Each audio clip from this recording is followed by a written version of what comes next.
Welcome to Behind the Paranormal with Paul and Ben Eno.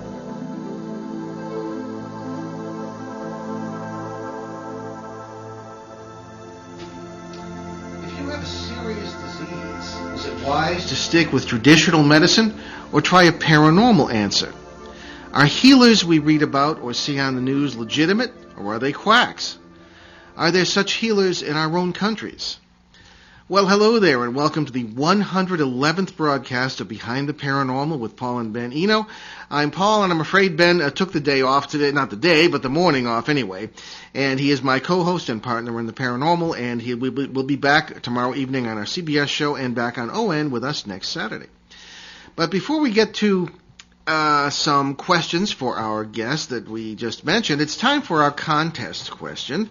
And Lauren L. from North Providence, Rhode Island, answered last week's question, what bird is known as the, quote, ghost of the Arctic? And the answer, of course, the snowy owl.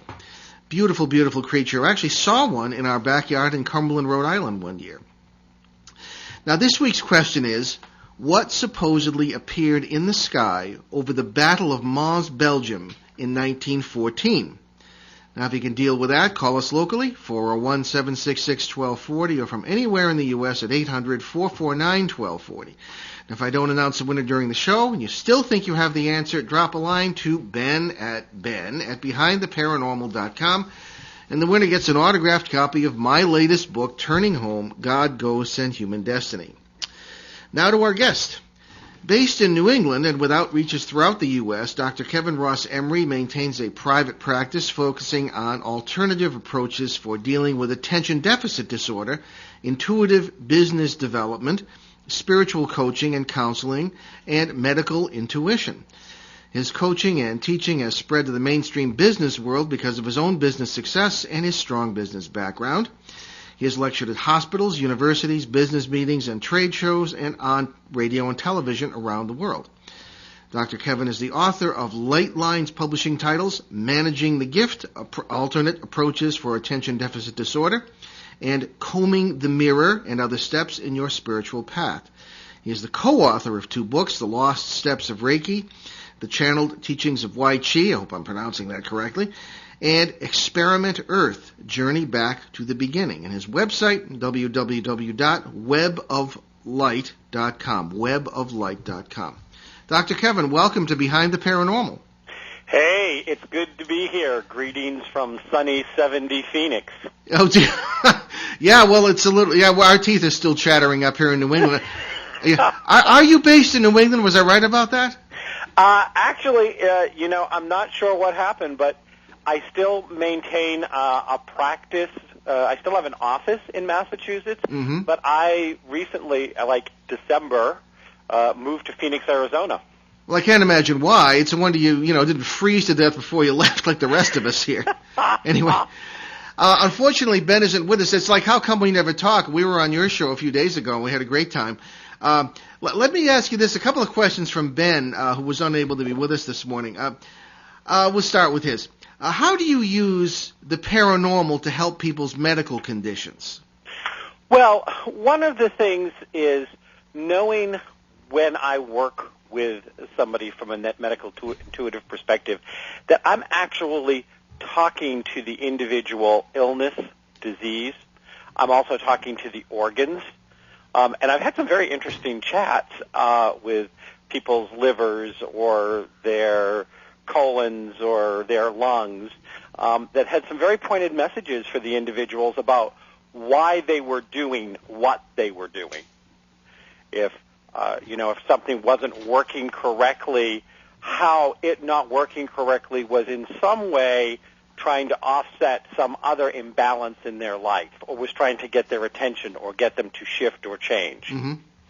And so when I go in and I go into dialogue with somebody's body, and, it's not like I stop and talk to everything. I kind of see what wants to talk to me, like what's going on, what's happening, stuff like this. Then we start to get the spiritual, intellectual, and emotional reasons why this person opened themselves up to whatever it is they're struggling with. Also, what they need to do to make changes within their lives which will help whatever this is to either move on or to begin to repair itself or shift itself in some way. Okay. Sounds like people's attitudes are really important too, huh? Well, and it's funny because sometimes I've done work with somebody who is very kind of like meek or mild or very drawn back, and I'll go in and I'll talk to one of their organs, and their organs has plenty of attitude. In fact, their organs is holding all their attitude for them. And if they expressed a little more of their attitude, they wouldn't be having the problem. That's amazing. I've talked to quite a few healers over the years, and I've never heard it quite put this way. It's very interesting, the way you put it. Now, Ben was interested, too, in the attention deficit disorder thing, because as he points out here, many of those his age have that problem, ADD or ADHD. Are you able to deal with that without drugs? Yes, absolutely. How do you do that? Well, it's interesting. First of all, it starts by shifting perspective, and there are people out there that have, tried to think of this as just a semantical issue. Like I'm just trying to change the words to make people feel better, and I want to stamp that out immediately. When I look at ADD as part of the evolutionary process, and we stop looking at it as a disability and see it as a diffability, that these individuals that have ADD experience and process information differently, and the disability is society's inability to know how to work with them in a way in which that genius shows up, because the genius is always there. That energy is always there. They tend to be more psychic. Brilliant. Sometimes it's a multi-brilliance. Sometimes it's a very focused brilliance. But the brilliance is there. Tends to have lots of creativity. There's lots of ideas. It's almost as if you have so much energy going on that they can't bring it all in and work with it. And the systems that we have today weren't created to deal with super intelligent people. The education systems weren't. Because super intelligent people have lots of curiosity and are naturally rebellious, questioning. How does it change? How do I make it better? How does it work? Why? Well, I've seen lots of parents be defeated by a 2-year-old going, why money? Why That's money? Right. Yeah, true. And then what happens is the quote unquote average child, I'm not going to say normal, but the average child, sooner or later gets that beaten out of them. There's a certain time you can ask, and of course, part of it is, I'm not saying that there aren't times that people just continue to ask why to get their way, but we have to delineate that out. Mm-hmm. Why is also the core of curiosity.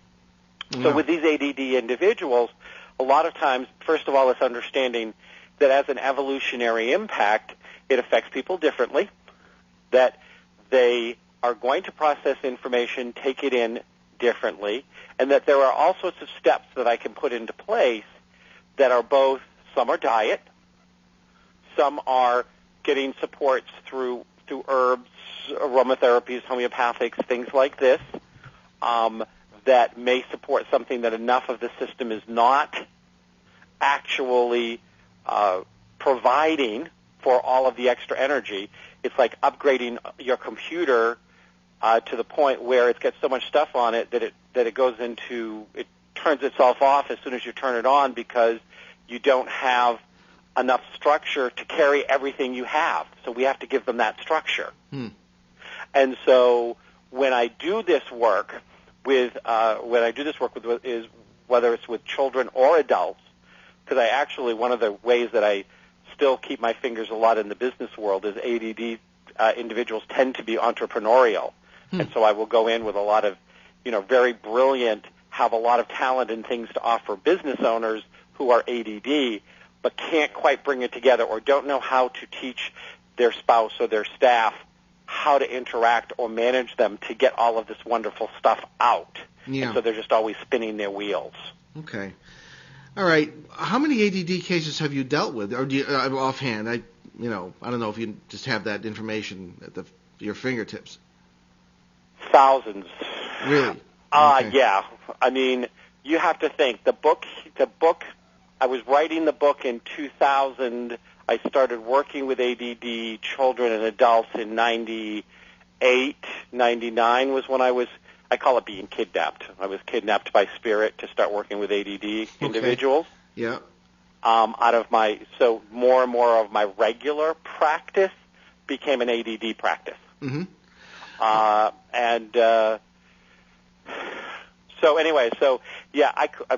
It's been 12 years. How many people have you worked with in the last 12 years? Okay. I beg your pardon? I said, how many people have you worked with in the last 12 years? Oh, a lot. Yeah. Exactly. Yeah. Not with ADD though. Now, all right. Let's go back to your origins in this. You go when we talked last time. You go back about 30 years. Yes. I first started I did some professional psychic work actually when I was still a teenager. When I was not too far away from Ben's age. I was like 16 when I first sat across the table as part of the New England Traveling Psychics, and started to quote unquote be a professional psychic. Yeah. Okay. How did you discover these gifts when you were that age? Well, interestingly, my journey started when I was 4. Really? Okay. Yeah. And it was actually from playing a game. And I always talk about that. That's where my journey started, because I sat down with my grandmother and played a game with her. It was just her and I. She was up from northern Maine, and I told her what she looked like when she was my age, how she wore her hair, and then I told her the name of her best friend, and I started dancing around and singing her the song they used to sing when they played together. And, it was as if in that moment I was a child playing with them, recalling it. That's cool. Yeah. And my grandmother at that time said, Kevin, you have a gift, and it's a gift from God. Mm-hmm. But the people will tell you that it's bad, or that it's wrong, or that they don't believe you. But as long as you know it's a gift from God, everything will be okay. Okay. So that kind of clicked me in, and then from there I was living in a haunted house, and I became very first name basis with the ghost, and then all sorts of stuff. I mean, my childhood was just sprinkled ever since from there, from that kind of awareness point on. You just piqued my interest in that. I have a different question, which gets into your practice, but tell me about the first name basis with the ghost. I remember I was about, I would say, 9 or 10 when this happened, and what happened it's not unusual now in retrospect. There'd been a lot of upheavals in my house. My parents had got divorced. My mother had married a new man, brought him in. I was very stressed out. Mm-hmm. My own probably ghost magnet energy was really high, but I wasn't understanding exactly what it was. And when I was 8, my grandmother had died, and the night that she died, she appeared at the end of my bed and said that she had passed on, but that I still needed her and she would still be there for me. So I remember waking up the next morning and having my mother come in, and she was all teary-eyed, and she's like, your grandmother died last night. And I kind of looked at her and said, oh, okay, what's for breakfast? And in that moment, there was some kind of understanding. My mother didn't think that I really understood what death was. And I thought, Mom doesn't get it. Grammy hasn't gone anywhere. She's still Exactly, here. Yeah. So I kind of had that. And so the following year, we had this great place. I lived on the water, and there was this big picture window, and I would fall asleep. I'd go into this little kind of like daisy in the afternoon, and I started doing some mind out of body, where I would see things. My consciousness would leave. I would leave the house, and I'd see things around. And shortly after that, I woke up in the middle of the night, and I looked into my mirror, and I was completely frozen. And looking into my mirror, it looked as if the hallway that was behind me was in flames, as if it was burning. And I had an incident when I was around 5, where my bedroom had actually burned down because of a short in an electrical outlet. Oh, my goodness. and I wasn't in it. But for months, I was terrified because my room was all charcoaled, and I had to sleep with my parents, and I couldn't even go by the door without getting hysterical because all my toys had burned, and the firemen had come in, and all of this stuff. So for me, there was this absolute horror that it looked to me like the house was on fire. Mm-hmm. But when I looked, I could also make out this shape, this distortion of energy, which to me looked like the shape of a young woman walking down the hallway, like walking in the fire, walking in the flames. And I remember I was frozen, and I couldn't holler, I couldn't speak, and I knew I was awake, and it was like I kept on doing things to make sure I was awake, and I couldn't see. I could see that she was there, but I didn't know who she was. But there was also there was no sound to the fire, there was no heat to the fire, there was nothing. Mm-hmm. And then suddenly, as quickly as it came, it was gone, and I could sit up out of bed, and I was really nervous, and I thought it was a dream, but it kept happening. And then in my day experiences, I would start to see this figure and feel her energy, know that she was kind of there, and I started trying to talk to her, trying to communicate with her. There was a sense, but the interesting thing is, I think it was because I was in a difficult time at the very beginning, all of the sense was there was something about her and the fires, but that she was kind of there for me at a time when I was feeling very like no one was there for me. Yeah. There was a very nurturing energy to this spirit. It's a very common story, actually, but something that does not send up too many red flags with me. But I'm afraid with time being limited, we're going to move on here. But that's very interesting. I'd like to talk about that some other time, because a lot of kids have experiences like that, and Ben and I'll go in. The great thing about Ben is that he can, because now he's getting older, but he could always talk to the young people in a case, and they tell him stuff they wouldn't tell the adults. So it's kind of like an interesting detective setup. But anyway, let me just move on here. Okay, now I have to ask this, Kevin, because somebody occasionally gives me grief because I write and lecture and I don't have a doctoral degree. And I also teach at a non-accredited institution, all right, the IMU. Now, what do you say to people if they question the idea that you're doing alternative medicine, but you're not an MD, and your doctorate is from a non-accredited institution? How do you respond to that? Well, first of all, I chose the institution because I liked the way that they structured the program. And I am more than happy to always talk about the program that I chose. And I chose a program where the Board of Regents and I had a doctoral advisor. The invitation was that for my doctoral work, I needed to create something.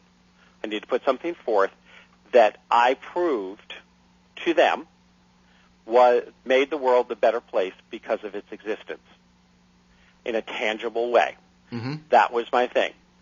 I was given all of the guidance and support both by my advisor and the regents to review my work, and that I could put that out, that I wasn't asked to regurgitate somebody else's work, that I wasn't supposed to study what everybody else in the world had said on whatever I wanted my doctoral thesis to be about. I could use that if it was going to help me, but it was the tangible part. I mean, 90% of doctoral theses end up gathering dust in university libraries somewhere? True. Yeah, very true. So I was using my ADD stuff because I was working as a spiritual coaching counselor.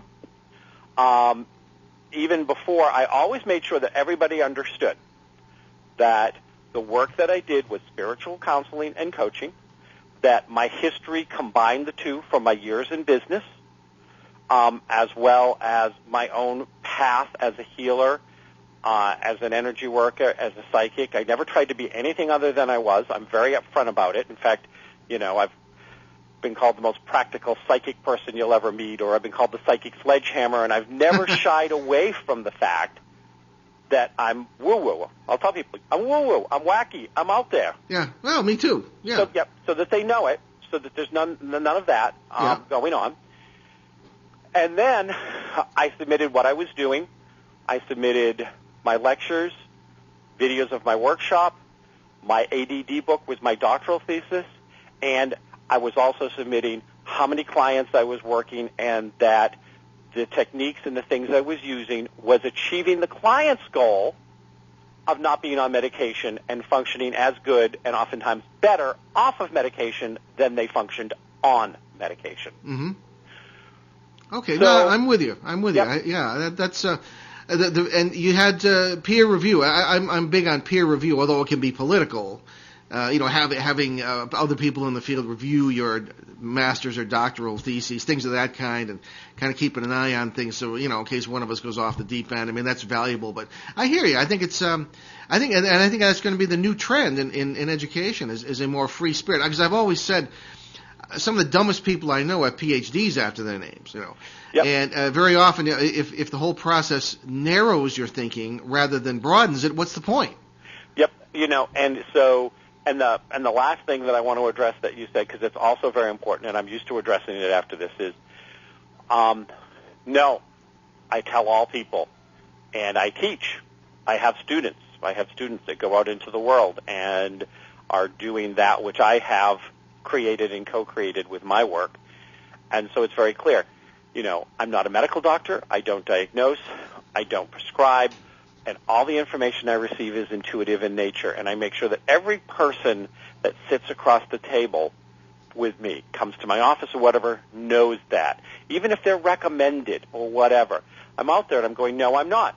If you want a medical doctor, go to a medical doctor. If you're coming because you feel as though Western medicine has limited your choices, does not have the answers you want, and I'm very big that we should have an integrative approach. And, I actually do lectures and will talk to people about, you need to be in charge of your health care. You need to sit down here with your doctor and say, you work for me, and I want to hear what this guy that works in alternatives say. I want his information to be on the table and looked at just like yours, because all you're doing is your best guess. That's all medical doctors do. They'll tell you that if you ask them. We give you our best guess. Okay. We have to take a break here, and I just wanted to remind everybody you're listening to Behind the Paranormal with Paul and Ben Eno on WOON 1240 AM in southeastern New England, beautiful Blackstone Valley, and ON12ONWorldwide.com. And we are monitoring our email today. Ben and I usually are a little bit technically handicapped that way, but our producer today is helping us with that. And we'll be right back after a short commercial break. And I guess I can Is your business getting the necessary exposure? American Beauty Sign Works, your local sign experts, can help you answer yes to that question. Whether you're in need of a sign for your new business, a new look for your existing sign, or repair on your electrical sign, they're equipped with the newest sign-making technology and have the expertise to get your business the recognition it needs. Conveniently located at 345 Providence Street in Woonsocket, Rhode Island, American Beauty Sign Works strives to help you succeed in properly marketing your business. We offer a large variety of services, including business cards, letterhead, logo design, automobile wraps, awnings, banners, digital graphics, marquees, magnetic, neon, political, and real estate signs, storefronts, vehicle lettering and graphics, vinyl signs, and website design. To find out about the most cost-effective way to market your business, call us at 401-767-2922. Visit us on the web at absignworks.com or come to the shop and meet with Chad or Kurt and get the most from your marketing dollars. New River Press is proud to sponsor tonight's segment of Behind the Paranormal with Paul and Benjamin Eno. New River Press offers the best in unusual New Age books. Stand by the side of tonight's host, Paul Eno, as he battles poltergeists and helps suffering souls and families in the critically acclaimed books Faces at the Window and Footsteps in the Attic. Plunge deeper into the paranormal with Paul and learn about its influence on human history, its action in our daily lives, and its ultimate meaning for us in the best-selling Turning Home, God, Ghosts, and Human Destiny. Available now from New River Press, publishers of unusual books. Visit newriverpress.com, amazon.com, or your favorite bookstore. And set for release late this year in one of the most unusual books on the subject ever written, Paul gives us Dancing Past the Graveyard, What Ghosts Have to Say About God. Okay, we are back Behind the Paranormal with Paul and Ben Eno, without Ben today, I'm sorry to say, and our guest is Dr. Kevin Ross Emery, who is a good friend of ours and also a broadcaster, author, and alternative healer, and we're talking about paranormal healing today and what we can do to avoid medicines and drugs, things of this kind, in conditions such as attention deficit disorder. So let me give you our call-in numbers again today. It is locally 401-766-1240 and 800-449-1240 nationally. And also we are monitoring our special email address, ENO, at onworldwide.com. So communicate if you would like to. So, Dr. Kevin, we've been talking about all sorts of things here, and Ben had another question. As a paranormal healer, what other conditions have you successfully treated in addition to ADD? Well, I'm going to step out there and do something that I rarely ever do, just so you know. Okay. Which is, I'm going to be politically correct. It goes against my nature. All right. And I'm going to say this. There is definitely a witch hunt out there for people who work in alternatives. And so languaging is very important, because if I ever say that I helped cure anyone, I will be thrown in jail so quick that you'll get a chill from the wind factor. I hear you. Okay. Okay? So just the structure of the question makes me have to stop, go back. I have worked with people who have suffered with the following issues. Cancer. In fact, I still, probably once a year or every 18 months, hear from somebody who is coming up on their 10th anniversary of when they were told they were going to be dead. Yeah. I have worked with MS, and I have worked with people, it's all over the spectrum, from back pain and injury that was debilitating to CP. I have done work. It's again, I've been in practice for 19 years, and I would say that most of the biggies at one point or another have come across my path. In that, people that have chosen to work in an alternative way are at a different and a better place in their life than they were before we started working together. Okay. And again, I know you understand completely about my languaging, because again, I can't diagnose, I can't prescribe, and I certainly am not going to say, quote unquote, that I healed anyone. Mm-hmm. I have shepherded people to be whole, and in that wholeness, an illness and disease that has done things that they weren't supposed to do, like get better, go away. But that's part of the process. And on a very serious note, it is always a collaborative effort. Okay. You can never do it on your own, and I want your listeners to really understand that. I don't care how talented anyone is. I mean, there was a movie back you may have remembered this, with Ellen Bernstein called Resurrection, an old movie, 70s, early 80s. And she died and came back, and she had this power to go around and do these tent revivals, and people were getting out of wheelchairs and out of hospital beds and off deathbeds and were suddenly fine. And it all happened after she had had a death experience and come back. And there was a point where somebody came in, and she looked at them, and she wheeled them back, and she said, I can't help this person, and they left. And her grandmother came up to her and said, what's wrong? Are you okay? Are you not feeling well? Why didn't you help that woman? She said she needed her illness. She wasn't going to let it go. And I always found that so powerful. And that's what I remind people, is because I've had people that have come to me that have had something that they know somebody else who had it, who had tremendous success working with me, and are someplace that they didn't think they would ever be, and they work with me 2 or 3 times, and they walk away and said, I didn't get anything out of it. Well, first of all, you only worked with me 2 or 3 times, and I have my magic wand is at the cleaner clause in all my stuff. Okay. I can't wave it and suddenly, I'm not trying to do the walk on water, turn water into wine thing here. Mm-hmm. That it's a long process. You took 20 or 25 years developing something, and you want me in 3 sessions to make it go away. Not going to happen. All right. Okay, you've led right into the next question here, and actually this is our first email. This came in before the show. This was from the mysterious Pastor Joe in Albany, New York. Now, he usually comes after me if he doesn't like something I say, because, I spent 10 years in the seminary, and people blame me for not espousing their religious beliefs. So anyway, Pastor Joe asks some usually interesting questions, but he's after you today. All right, what does Dr. Kevin think of faith healers like Padre Pio or John of God in Brazil? I think he's the psychic surgeon, this John of God. Does he believe that God is doing the healing, that he's doing it himself, or that the patients are healing themselves? I think that true healing comes when you bring a unification between God, the God within that exists in all of us, and the God without, that is what I call the greater God. And that all of these elements for true healing have to be done. I also want to make it very clear that sometimes true healing is shepherding somebody into death. Yeah. I mean, we have to get rid of the myth that somehow the ultimate failure is to die. Because if it is, guess what? We're all going to fail. Yeah.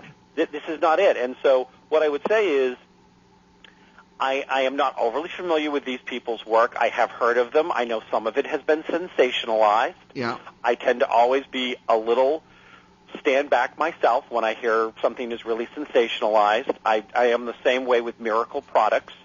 When anybody comes out with the latest and greatest juice berry, technique where, boom, it's going to do everything from heal your cancer, your AIDS, as well as walk your dog and polish your shoes for you, I tend to be skeptical. Okay. However, miracles happen all the time, and never shortchange a miracle. Mm-hmm. And true healing doesn't happen unless there is some spirit greater than ours working in harmony with us to make it happen. And that's how I see it. Okay. Well, here's the background of the question, I think. And I would ask the same question. Now, I think you know Ben and I well enough to know that we get suspicious very, very easily. Even when something good seems to be happening, there could be something negative behind it. That's an awful thing to think and say, but we found it very often to be the case. For example, in my experience over 40 years of paranormal research, there occasionally have been healers whom we believe, or I believe, have been working with what we call parasitical entities, things that will do something good in order to push buttons and eventually feed upon the results in a negative way. So that, I think things in the paranormal are never what they appear to be. So the red flags kind of go up when someone tells me they're working with spirits or entities of some kind to do this healing. And you haven't said that. But I don't know, the question is, what kind of follow-up do you do? And the reason I ask that is because when these negative entities do perform these healings, if that's what it is, they almost always return at some point. So what kind of follow-up do you do, and how many people have the experience of the thing returning? No, not to impugn your work, but this is just a general question about the whole phenomenon. Now, Paul, first of all, if there was any question in your mind that I was not open to answering tough questions, dispel it. I love it. I would rather have tough questions and have listeners be able to develop better critical thinking skills. I tend to be gentler than you'd think after 30 years in journalism. Please. First of all, what I would say is I would never personally use the phrase nor the approach that I'm bringing in some kind of spirits to heal you. It has all sorts of slimy green ick all over it. Don't like it. That isn't what it's about. It is about opening up and moving into a greater sense of wholeness where there is not room for the illness or disease to live. And in doing that, again, that's a journey and it's a process. When somebody comes out and just lays hands on and prays to whoever, and I think you can get as much icky, green, slimy stuff in a tent revival with a Southern Baptist minister as you can with a New Age faith healer that's sitting, with a mountain up their butt. Mm-hmm. Okay? Slimy, green, icky stuff is all over the place. And the first time somebody is going to quote-unquote heal you or help you move past without having you take responsibility, get understanding of why you brought it into your life, do some ownership about maybe choices you've made or haven't made or where you've gone, and have you make core changes so that you are stepping into a more empowered place, then it's either a lot of smoke and mirrors or it's something that's going to come back and bite you. And this is one of the things I teach my students is you might relieve temporarily some pain or discomfort or even stress or anxiety in the client, but if they're not willing to do the work, then it's going to come back with a vengeance because you haven't healed the problem. It's like having a car that's way out of alignment, and every 3 months you're putting on 4 new tires because they all wore funny. Well, wake up and smell the roses. You got to realign the vehicle. Okay, Kevin, we have a caller, and it's Judy. And Judy, welcome to Behind the Paranormal. Hi. Hi. I'm very interested in the paranormal, and I follow it often. And are you hearing a back noise? No. No. Okay. I read a lot and so forth. And what does this guy claim his title is? Well, it's Dr. Kevin. He's on with us. You can ask him directly. No, I'm just asking. What is your title, or what do you consider yourself to be? Oh, spiritual catalyst. I think you're full of baloney. I never heard so much crap in my life. Okay. All honest. Well, Kevin, you said you like tough questions. You're backpedaling on everything you say. You say, oh, if I can't cure somebody, then they were meant to die. If I can't do this, then they were meant to this. If I can't do that, then that was going to happen. Well, I could put a sign at my house and do the same damn thing. I don't think you're worth anything. I'm sorry. Well, I appreciate your selective hearing. Yeah, okay, but what do you have? I mean, you've got a bunch of people that you say, oh, I can't help them in 3 or 4 sessions. Okay, $90, $100 a session. Okay, yeah, well, I'll take that too. All right, then after 5 or 6, you say, okay, no, sorry, can't help you. I think you're full of baloney. Thank you very much. Okay, well, thank you for your call. Well, there you go. This is about as honest as you can get, Kevin. Are you still there? No, I'm here. Okay, yeah. You know, and it's I hear Judy's frustration, and obviously she is someone that has had some kind of negative experience, and that happens. And I don't know what it was, and nor is it mine to know.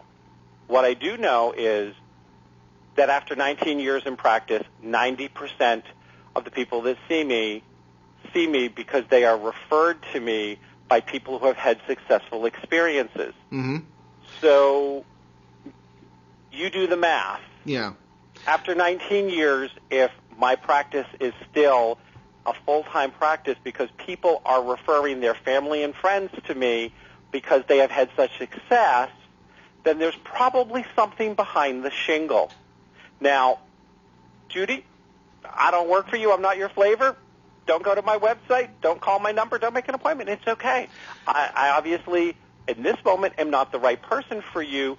I would look at your hostility, though, because there was some hostility there, and I suspect she's probably not very happy in her own life. Well, I think the whole country isn't very happy in its own life. At some point, these days, I think people are jaded. People are feel that we've sometimes been ripped off. You line up 10 people on the street very often, depending on where you are, and maybe half of them are claiming to be psychics or either that or web designers. I can see where Judy's coming from, and I don't, it may have been personal criticism to you, or maybe just sort of yelling at the situation we find ourselves, where we live in a time where it's very difficult to trust anyone, and that's a difficult way to live. Well, but you know what? This is a period that gives us an opportunity to get more in touch with our own paranormal abilities, with our own intuition, with our own sense of who we are. And you know what? One of the reasons so many people in this country are struggling, and I'm going to throw this right back on the carpet at you, is because they kept giving too much of their power away, not stepping up to the plate, and not being responsible, Paul. Mm-hmm. They got involved in all of these schemes. I love the stuff that I read right after the Bernie Madoff thing happened, where he scammed everybody for billions and billions of dollars, and some of the most seasoned professionals actually admitted after it happened, they said, well, we knew he was doing something illegal We knew that he was doing something that wasn't kosher, but we didn't think it was a pyramid scheme, and as long as we were making money, we didn't care. Right. And I challenged the average American of how many times did you not care enough to sit down and ask a really good question? How often did you just apathetically let it roll over you and say, oh, yeah, well, you know, I'm Democrat, so if the Democrat says it, it's manna from heaven, and if the Republican says it, then it's words from the, you know, from the netherworld. Or if or I'm going to give all my power away to New Age gurus, or I'm going to give all my power away to the American Medical Association. Don't give all your power away to anybody. Okay, well, we have another caller here. This is Cindy. And hello, Cindy. Hi. Hi, you're on Behind the Paranormal with Dr. Kevin. What's your saying today? Hey, Cindy, how are you today? Fine, thank you. I guess I'm on the opposite end of the spectrum of Judy's opinion, because I wholeheartedly agree with what you're saying. And if you sound in any way vague on the phone, on the radio, it's because, as you know, probably, there's a lot of these areas of paranormal research that are blending, like astrology with other things, and, even the Chinese astrology is blending with the other way of looking at the stars, the other zodiac, and I find books on that, and it's just that if a person is open to a lot of information, then they will know better how to handle a disease or how to treat a disease. But also, intuition, like you say, helps quite a bit, because a person can't absorb all the information that's out there. So if you're good with intuition, you actually have an edge on somebody who has read a lot. So that's my opinion. Okay. Well, and I couldn't agree more. And oftentimes when I'm dealing with my students or I'm out, lecturing or whatever, somebody will say, "Oh, have you read the latest? Well, did you watch The Secret? Have you read The Laws of Attraction? Yeah. Whatever all this stuff is." And it's like, no, actually, I haven't. Yeah. And they always kind of look really kind of horrified at me, like, because I'm out there doing spiritual work, that I should be reading, quote unquote, like the trade journals. And it's like, exactly, yeah. I know exactly what you're saying, and I understand. And it's just that there's so much information out there. There's just so much. And the pastor that called you and asked you, wasn't it a pastor that called you and asked that question? What do you believe of who's healing for the faith healers? What kind of a question is that from a pastor? He's supposed to have a deep sense of intuition. You got to know Pastor Joe. You know what I'm saying? He should know the answer to that already, Well, anyway, that was right. that. I don't want to take your time. Well, thank you very much for your call, Cindy. You're welcome. Okay. Bye. Okay, we're coming down to the end of our hour here, but I had a couple of other questions I wanted to work in here for Kevin. Kevin, you do other kinds of paranormal work besides this too, right? Could you tell us a bit about what else you do? Again, as we mentioned a few times, I've done psychic readings for more of my life than I haven't, which is just accessing potential and possibility, or accessing things that, from the past. And I'm very, very clear to say to people, never give your power away to anybody, doctor, pastor, psychic, priest. You should always use all of this information as information with which to make better decisions. I do what I call ghost clearings. I think you and I figured out the other night when you were on my show that I think we probably have a different definition of the word ghost when we use it. And that we had a lively discussion the other night. Yeah. Well, and that, Paul, that happens, which is... Oh, that's how you learn. The language, but the language thing, unlike in science or in math, a triangle is a triangle, and it has 3 90-degree angles. Where in this field, when you get more into spirituality, religion, philosophy, when you get into these fields, somebody can say something. When I say ghost, I realized I had a completely different meaning of the word than you did. Mm-hmm.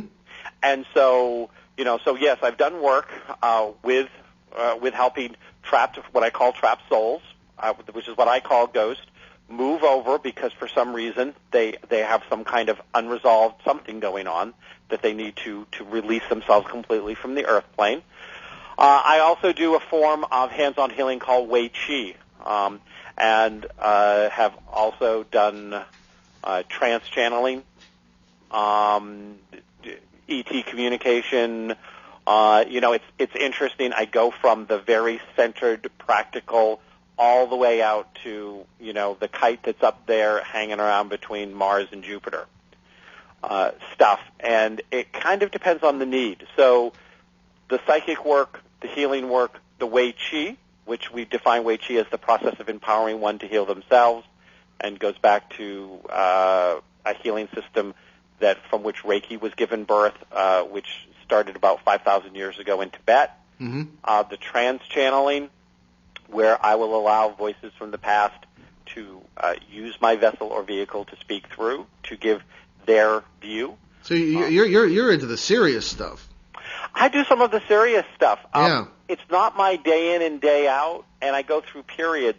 In my book, Experiment Earth, Journey Back to the Beginning, there's a lot of trans-channel information about Atlantis, Lemuria, split apart root races, the angels, what was created here, why it was created, why the Earth was an experiment, why, Earth seems to be a favored terrarium for God's experiment. Yeah.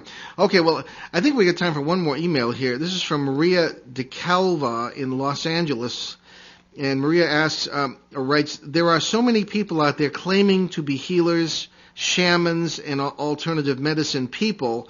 How can I tell who is true and who is false? Well, I think that the first thing is, this goes back to trusting your intuition, trusting your own intuitive, your own gut feeling. If you hear somebody speaking, if you read something that they wrote, if they seem to be there, or Spirit actually seems to send their name to you more than one time. I have people sometimes that do contact me out of nowhere, and they'll be like, I was just around, and I found your name in like 3 different places, completely, not connected at all, but it's like it kept on coming up, and so I just had to go, and when I went there, I looked at your face, or I read something you said, and I went, this man can help me at this point. And it's a feeling, and it's one that you follow. And there are a lot of people that are out there, and some of them are snake oil salesmen. I'm the first one to say it. And Paul, at some point, I want you to have you on one of my shows that's called What a Load of Crap with Dr. Kevin. Well, that sounds like a compliment. No, I think that would be great. No, because there are a lot of people out there who are fakes, and I even have trouble with people who make a living at it. And, not trouble, but I question. But in any case, you're right. No, I'd be happy to do that. And I always say the first thing you look for is a sense of love from these people. If that's there, rather than something else, to me, you proceed to the next step. But I don't know. That's me. Well, and I'm gonna put a codicil here, which is, do not confuse love with unhealthy, nurturing, codependent energy. Because for many people out there, it feels the same. Love is actually the person who can radiate that energy of, you truly care about me, and you care enough about me to be honest. Mm-hmm. Well, you just put your finger on something for another show, because the whole issue of love, I mean, we don't know what it is, that we love ourselves through each other. We don't know. I would argue with the TV when I was a kid, when Mr. Spock was on. Oh, love, one of your earth emotions. Love is not an emotion, it's a state of being. And that's the sort of thing I'm talking about. But anyway, we don't have time to get into that. Okay, let me ask you this. Tell us about your radio shows. How can people hear you? Okay. Well, I have. I'm actually putting out 5 shows a week these days. 5? Well, that's more than we are. Wow. But the live call-in show is on Sky Radio, where you also are. So it's psychiconair.com. You can also find it at Yahoo and AOL, Radio, and it does have land stations in Seattle, Detroit, and Boston. And it's 9 o'clock Eastern time that you can call in and listen to Dara, Jane, and I, and be able to call in and ask questions or things like that. And then if you go to weboflight.com, all of the other, like I got a show on Blog Talk, and I have a couple of shows on Web of Light Radio, and if you just go there, there's actually a banner that will say what my show is for the day and where it is, and you can just click and go through it because I'm just in several different places. Okay, great. So, all right, well, we're going to have to let you go, but it's been a great discussion. Thank you so much, and we'll look forward to talking with you again. Paul, and tell Ben that next time if I come back on your show, listen to my assumption, next time I'm there, that he needs to show up, because I really want to have an open dialogue about being so openly psychic in your childhood, because I know that it's a defining influence for my clients when I talk to kids, and because I was such an open psychic child, I think that there needs to be more dialogue out there to make it safe for psychic children to speak out. Right, yeah, and I'm sure he'll appreciate that. Okay, well, thank you again. Have a good day, Paul. Okay, all right. All right, here we are, and that was Dr. Kevin Ross Emery, our good friend, and www.weboflight.com. Now, speaking of websites, don't forget to check our own, behindtheparanormal.com, for our schedules and all sorts of interesting things. And our show phone number, I'll remind you again, has changed. This is not the call-in number. This is the during-the-week phone number if you need to get in touch with us. We have suggestions, questions, whatever. It's 401-651-7732. And again, that's not for on-air call-ins. So many thanks to our producer, the great Dave Richards himself, and we'll see you next week, Saturday, February 13th, right here on ON 1240 AM and ONWorldwide.com, 11 Eastern, 8 Pacific. Our guest will be Dr. Rebecca Hardcastle, an expert on paranormal, human consciousness, and exo-consciousness. Interesting stuff. On our regular Sunday show tomorrow at 7 p.m. Eastern, 4 p.m. on CBS Radio, www.newskyradio.com, that Kevin just mentioned. Our guest will be Shane Eno, no relation, founder of the Paranormal Institute of Denmark and one of Europe's leading ghost hunters. You'd be surprised how different the paranormal scene is in Europe from what it is here. And again, check our show website, behindtheparanormal.com, your local radio schedules for cities where CBS carries our show, and the websites where you can hear us from anywhere. And remember, you can always get free podcasts of all shows, behindtheparanormal.com. And we're going to see you next week. Hopefully Ben will be back, and we wish you a very great week and many blessings. See you then. Return to this radio frequency 167 hours from now for another edition of Behind the Paranormal with Paul and Ben Eno.